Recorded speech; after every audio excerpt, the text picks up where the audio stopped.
पांचवी भक्ति है। मंत्र जाप मम दृढ़ विश्वासा, पंचम भजन सो वेद प्रकाशा। पांचवी भक्ति है गुरु प्रदत्त मंत्र जो है उसका जप करो। भगवान का नाम तो सब कोई लेते ही हैं, लेकिन गुरु प्रदत्त मंत्र जो होता है वो उत्तम होता है। एक गंधक होती है जो पंसारी की दुकान में मिलती है, एक गंधक होती है जो वैद्यराज की दुकान में मिलती है। पंसारी की दुकान की गंधक आप खाइए, शरीर में घाव हुआ है। वैद्यराज की दुकान से आप गंधक लीजिए तो घाव को आपको वो गंधक छुड़ाएगी। क्या हुआ? पंसारी की दुकान की जो गंधक होती है वह कच्ची गंधक होती है, वैद्यराज की दुकान की जो गंधक होती है वह शोधी हुई गंधक होती है। उसी तरह जो संत सदगुरु जिन्होंने साधना करके तपा लिया है अपने को, मंत्र का भी शोधन कर लिया है, उस शोधा हुआ मंत्र जो आप पाएंगे तो आपका भी मन शुद्ध हो जाएगा। जिस नाम का हम जप करते हैं, जिस इष्ट का नाम हम लेते हैं, उसका रूप भी हमारे सामने आता है। वो मानस जप और मानस ध्यान, यह पांचवी भक्ति में है। ये पांच भक्ति तक स्थूल भक्ति है। अब छठ दम शील विरति बहु कर्मा, निरत निरंतर सज्जन धर्मा। अब छठी भक्ति यहां सूक्ष्म भक्ति है।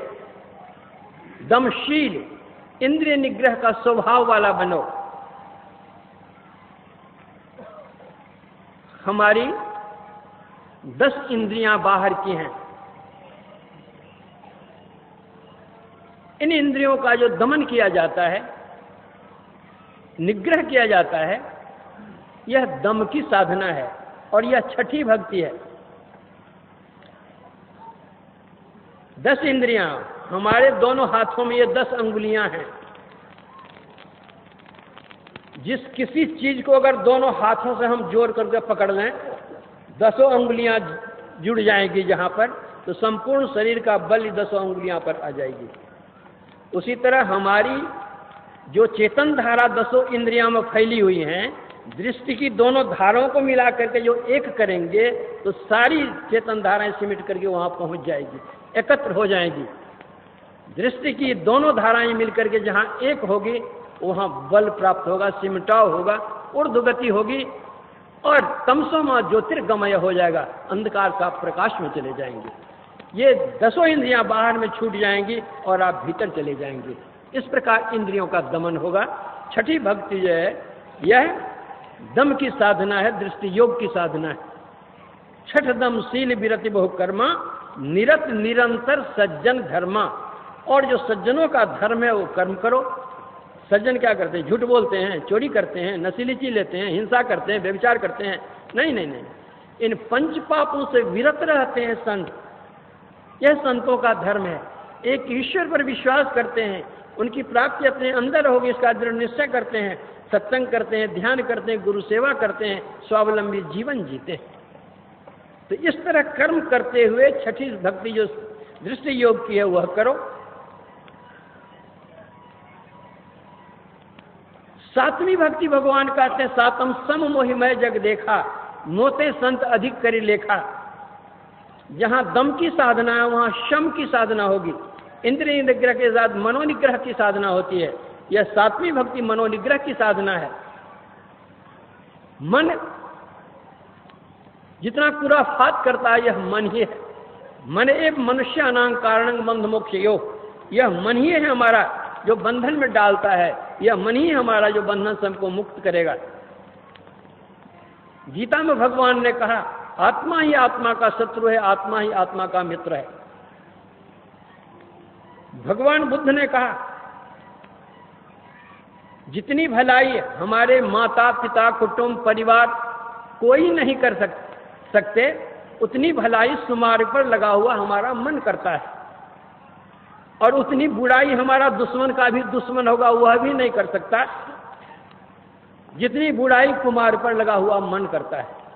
इसलिए मन का निग्रह जो है यह बहुत महत्व रखता है, क्योंकि मन ही इंद्रियों को प्रेरित करता है। यह मन का दमन कैसे होता है?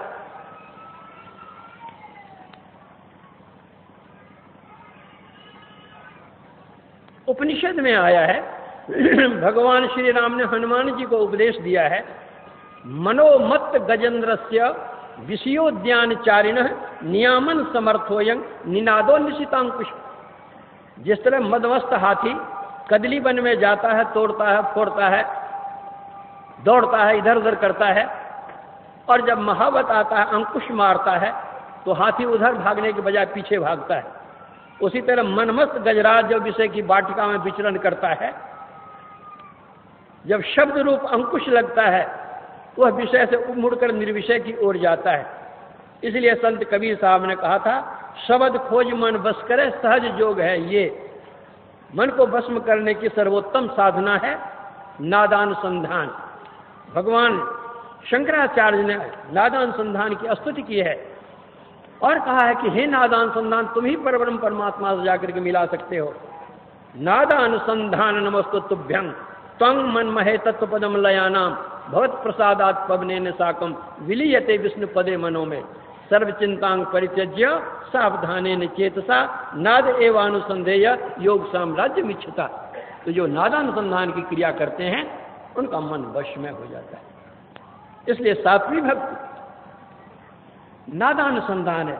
जहां शम की साधना होगी वहीं समता होगी, क्योंकि वह नाद जो है, ओम प्रणव स्फोट उद्गीत, वह सर्वव्यापी शब्द है।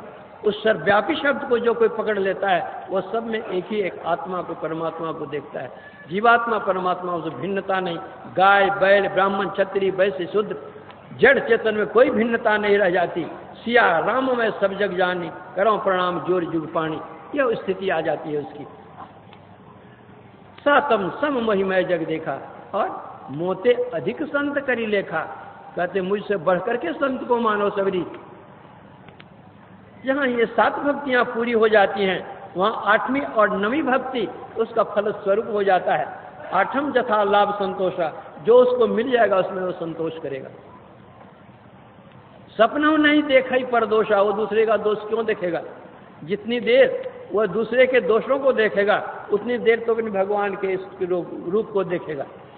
जितनी देर वह दूसरे की निंदा करेगा, उतनी देर तो भगवत चर्चा करेगा, भगवत गान करेगा, उसमें अपना समय बितावेगा। दूसरे की निंदा करने में अपना समय क्यों बितावेगा। वह व्यर्थ का समय, अनमोल जीवन को व्यर्थ में क्यों बिताएगा वो। नवम सरल सब संचलहीना, 9वीं भक्ति है सबसे वह सरल हो जाएगा, छलहीन हो जाएगा। कपट किससे करेगा। सिया राम में सब जब एक ही देखेगा तो छल किससे करेगा, कपट किससे करेगा। और छल कपट करने वाला इधर जा ही नहीं सकता कभी। एक ईश्वर का भरोसा करेगा वह। हर्ष न देना, हर शोक से वो ऊपर उठ करके रहेगा। इसको प्रभु मिल गए, फिर बाकी क्या रह गया। हम लोग बाजार जाते हैं, कपड़े वाले की दुकान पर बैठते हैं और पूछते हैं इस कपड़े की कीमत कितनी है। तो कहते हैं इस कपड़े की कीमत 5000 है। तो हम कहते भाई कुछ कम कीजिए। बोला नहीं, हमारे यहाँ एक दाम है। अच्छा भाई, 5000 उसको दे देते हैं। तो जो हमको कपड़ा देने लग जाता है तो एक प्लास्टिक के थैले में करके हमको कपड़ा दे देता है। तो मोल मुलाए तो जो हम कुछ करते हैं उसे कपड़े की करते हैं, थैले की कीमत तो नहीं मानते हैं, हम पूछते भी नहीं हैं। तो जैसे मोल मुलाई तो कपड़े की होती है और थैला मंगनी में मिल जाता है, उसी तरह जो ईश्वर की भक्ति करते हैं तो ईश्वर तो मिल जाते ही हैं और माया मंगनी में मिल जाती है। कोई कहे कि बनिया बड़ा चालाक होता है, थैला का भी दाम उसी कपड़े में जोड़कर पहले रख लेता है। तो परमात्मा बनिया से कम नहीं है, उससे बेसी बनिया है। वो सब जोड़ करके भक्ति में ही वो ले लेता है।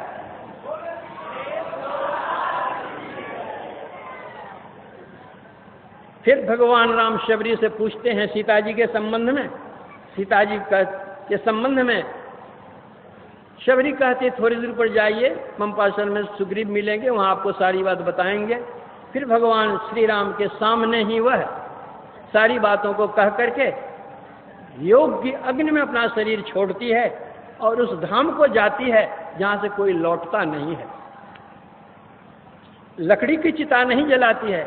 तज योग पावक देह हरिपद लीन भई जह नहीं फिरे। तुलसीदास जी कहते हैं एक निम्न वर्ग की नीच कुल की, छोटी कुल की, पढ़ी नहीं, लिखी नहीं, सुंदरी नहीं, धनवान नहीं, गुणवान नहीं, बलवान नहीं, अत्यंत तुच्छ से तुच्छ नारी, वह भगवान को प्राप्त कर सकती है, परमात्मा को प्राप्त कर सकती है। तब जो हम अपने को धनवान, बलवान, गुणवान, विद्वान, उच्च कुलीन सब समझते हैं, हम भगवत भजन करके क्यों नहीं प्रभु को प्राप्त करते? धन्य हुए हैं जो भगवत भक्ति करके प्रभु को प्राप्त कर लेते हैं, चाहे वे किसी जाति, किसी पात, किसी धर्म, किसी मजहब, किसी संप्रदाय, किसी रिलीजन के हो। धन्य हुए हैं। यह मनुष्य शरीर की बहुमूल्य मनुष्य शरीर की उपादेयता इसी में है। हम लोग ईश्वर की भक्ति करें। रामचरितमानस के अंदर में जितने पात्र आए हैं, जो गति भीलनी शबरी की हुई है, वह गति और किसी दूसरे की नहीं हुई। कितनी छोटी जाति की और कितना ऊंचा पद पाया है। यह झारखंड क्षेत्र आदिवासियों का क्षेत्र है। सब आदिवासियों को मैं प्रेरित करता हूँ, सबको मैं सलाह देता हूँ कि आप लोग भी ईश्वर का भजन कीजिए, ईश्वर की भक्ति कीजिए। नर हो और नारी हो, शबरी जैसे क्या कहते उच्च गति को प्राप्त कीजिए, अपना परम कल्याण बनाइए। और इन आदिवासी भाइयों से, बहनों से मैं बहुत प्रसन्न होता हूँ। जब मैं यहाँ आता हूँ, ये लोग सत्संग में सम्मिलित होते हैं और बहुत से ये आदिवासी लोग सत्संगी हो गए हैं, सत्संगिन हो गए हैं। ये लोग मांस, मदिरा, अंडा, शराब सब छोड़ करके सब अपना काम रोजगार जो वह करते हैं और भगवत भजन करते हैं। इससे यह लोग भी इनका सुधरेगा, पर लोग भी सुधरेगा, दोनों कल्याण में होगा। जितने झारखंड के हैं सबसे मैं आग्रह करूंगा कि सबको ईश्वर के भक्त बने।